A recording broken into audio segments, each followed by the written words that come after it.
Ahoj všichni, tady Kovy, vítám vás po skoro roce u dalšího dílu Všeho chutě. Sedím tady v Tyršových sadech v centru Pardubic, koukejte se kolem mě, vypadá to, jak kdybych byl někde na vesnici, miluju to tady v tom městě. Ale jelikož jsem právě teďka začal natáčet, tak to znamená, že buď začne pršet, nebo tady budou chodit desítky lidí, nebo na mě spadne strom, nebo tady začnou jezdit auta, nevím, vždycky se něco stane při natáčení Všeho chutě. Pojďme si to vzít hezky po pořadě. Hey bro, what's up? Všechno je něco. Nějaká svatba, že jo? Dobře, já musím běžet pryč.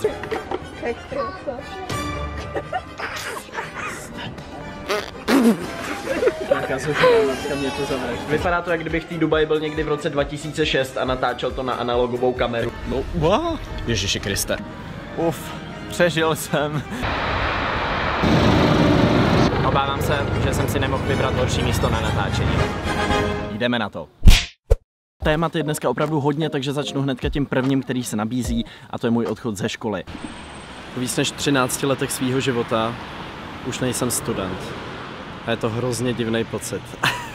Je to skutečně tak, v lednu jsem se rozhodl, že ukončím studium na Karlovce, kde jsem studoval fakultu sociálních věd, marketingovou komunikaci a PR. Byl jsem tam 3 semestry a samozřejmě začal jsem natáčet, takže jdou lidi.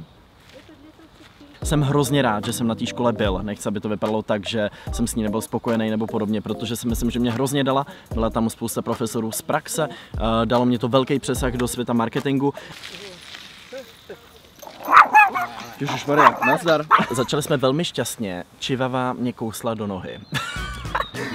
A docela to bolelo, já mám, díky bohu, já jsem si chtěl vzít krátký kalhoty, ale vzal jsem si tyhle ty dlouhý, panebože, tak jo, tak já jsem začal, nejenže to prošlo už asi 60 lidí od té chvíle. Samozřejmě do té doby, než jsem zapnul kameru, nikde nikdo, mrtvo, apokalypsa, teďka tady prostě procesí, čivava.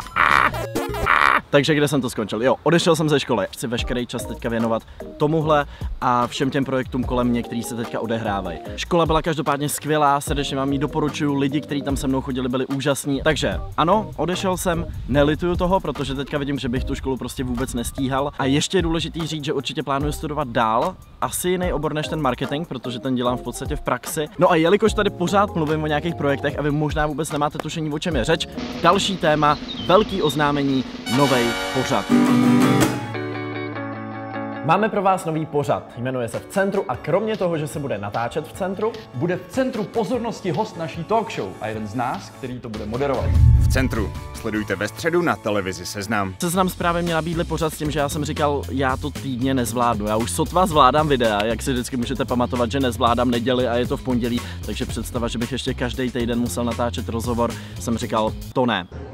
Ne. Ale řekl jsem jim, že bych to hrozně rád dělal s nějakýma dalšíma mladýma lidma, kteří mají talent, kteří mají přesah, a tak jsme se takhle dali dohromady a myslím si, že to bude skvělý pořad, takže se určitě koukejte. Budete se moci ptát vždycky i vy, budete moct posílat otázky na Twitter, na Facebook, na sociální sítě Seznam Zpráv, ale hlavně budete moct přijít osobně, se přímo na tu diskuzi podívat, když tam bude někdo, kdo vás zajímá, protože se to natáčí ve Skautském institutu, bude to celý živě a startuje to už příští týden. Prvním hostem bude pražská primátorka Krnáčová, která tam bude s Jankem, a týden potom přeberu štafetu já. A potom myslím, že to bude Nikča a potom Tomáš. A projekt číslo 2 je Hledá se lídr, moderujeme to společně s Jankem a už se nám tam povedly nějaký docela vtipný momenty. Máte movie maker, že bychom to když tak vystřihli? Já tohle z toho vystřihnu. Nejslavnější věta Stevena Spielberga. Máte movie maker, že bychom to když tak vystřihli? Už je to zase otázka. Je to zase otázka, je to špatně, jo. Už je to špatně vůbec, jo. Tak já už to pochopil, to je pan Boubal, který bude těm soutěžícím pomáhat dělat rozhovor s politikem. Okay. Tebe taky někdo školil, než jsi dělal rozhovor? Ne, dobře. Já jsem sám sobě panem Boubalem.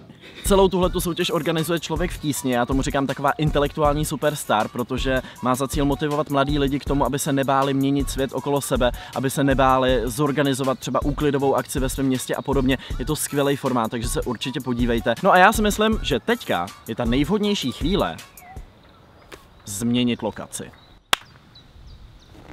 A je to. Přátelé, nevím, jak moc chytrý nápad to byl. S tím mým štěstím při natáčení a s tím, že už mě dneska kousla čivava, teďka sedím na mole takhle na řece a jako hrozí několik potenciálních scénářů. Buď spadnu do té řeky já, nebo kamera, nebo telefon, nebo přejede parník, připlujou kachny a začnou tady křičet. Nevím, netuším, co se stane, bojím se. Pro ty z vás, kteří se ještě pamatují, jak všeho chuť funguje, jsou to i různý segmenty.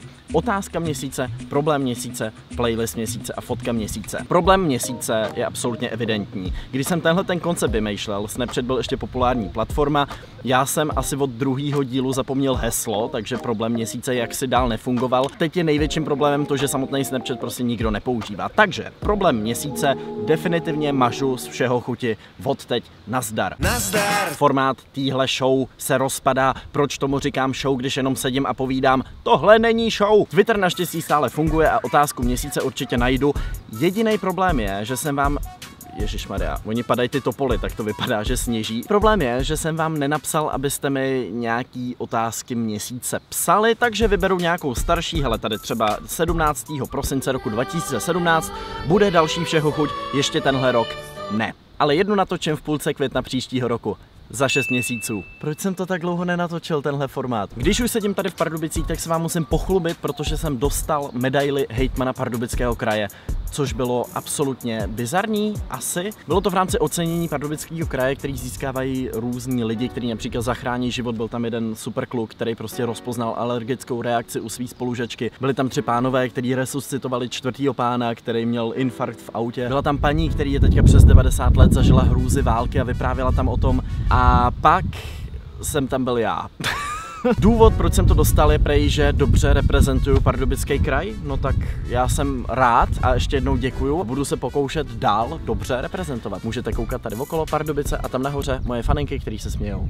A teďka z babile utekly. Taková škoda. Mohli být ve videu. Yes, jede loď, já to věděl. Já to prostě věděl, jako Ježiši Kriste. A teď nevím, co se stane. Ahoj! Mám vyklidit pole? Já natáčím video, můžete pozdravit. Natáčej, pohodě, my jedeme dál.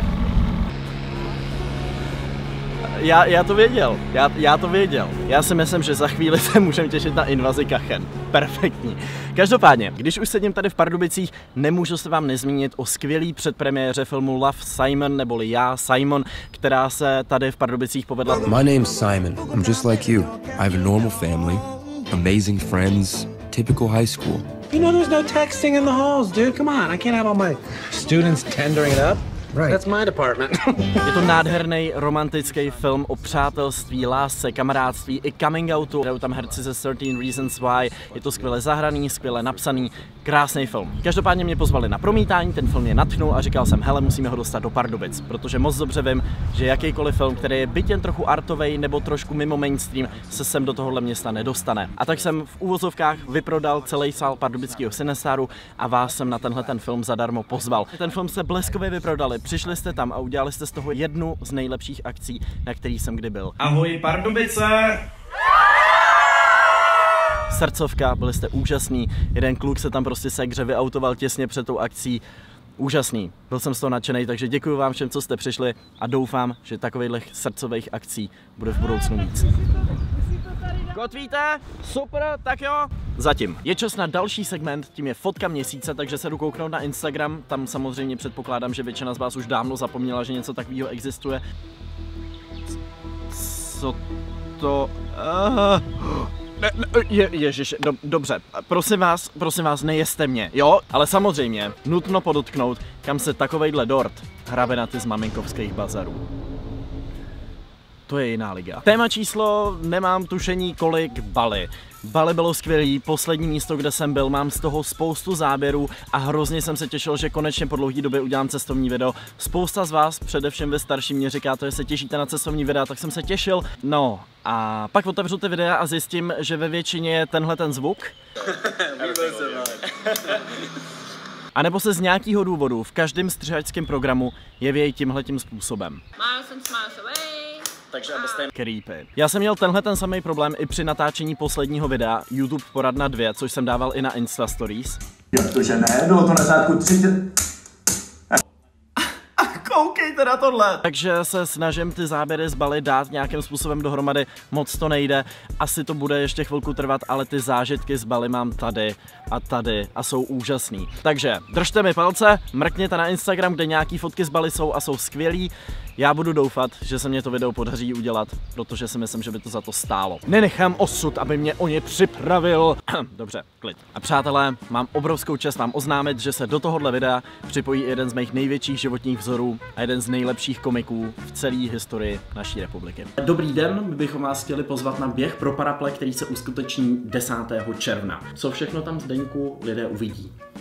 Milý Karle, běh pro paraple na 100 metrů, a to je takový symbolický běh. Tam může běžet i neběžet, nemusí ani běžet, může třeba se plazit. Ale pak tam je ještě běh pro skutečné běžce a tedy myslím na 5 kilometrů běh. To je událost, tam kolikrát v největších vedrech dosahují takových výkonů, že to už je tak profi běh. Já jsem se zavázal, že tam budu podávat výkony, tak můžete se mnou změřit síly. No a pak tam bude hudba Support Lesbians, Circus Brothers, Ondřej Ruma tam bude zpívat. Ano. Skvělé. Vy nebudete zpívat? Já nebudu zpívat, já jsem tam vždycky ve funkci startéra. Nacpu si do uší špunty a startovací pistolí dělám ten závod na 100 metrů. Máte ostré nebo slepé?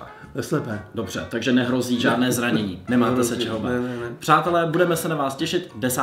června, Pražská Ladronka, běh pro paraple. Nashledanou. Nashledanou.